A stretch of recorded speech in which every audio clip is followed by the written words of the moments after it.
is Pilipinas Super League Davao City qualifying leg semifinals. Game 1 between Holy Child, Dr. K Dental and Max 16 under. So the winner team is Max. Here we have our best super player of the game, Mr. Maki Pellegrino. Congratulations sa inyong kadaogan karon, no? Unsay feeling nimo karon na nadaog mo sa semifinals game and then ikaw pa ang nahimong super player of the game? Walang nalimpay pero dili pa kayo time nga mag-celebrate kay napay dula ugma championship. Mora to, salamat. Okay pa.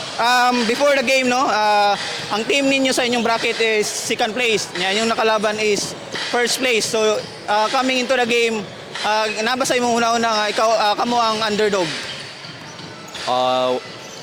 Pirmi man gid na kay maka-overthink man kita kay lingin man ang bula nya. Di kabalo sad sila manula, kabalo sad mi mong ga-overthink pud mi gingana pud. Underdog mo. So, nabay advice or specific instruction si coach sa imo, no? Na dili mo malimtan kada lula. Go hard lang nya, depensa, tabang sa mga kauban. Mora na. Angay pa salamatan og shoutout.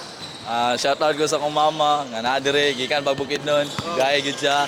Parang kita sa kuha. Yeah. Salamat kayo nya sa akong coach ug sa akong bossing nga si Tito Mark ug si Tita Joanna. Salamat po sa Max team. Okay, kanilas. Kinsa imong greatest of all time? LeBron or Jordan? Or any other player in mind? Akong kuya. Kung kuya, nga naman. Siya akong inspirasyon nga ano na ako dire. Shoutout mo kuya. Shoutout ya Alinde Pellegrino. Amping dia. Congratulations. Good luck sa inyong finals. Thank you.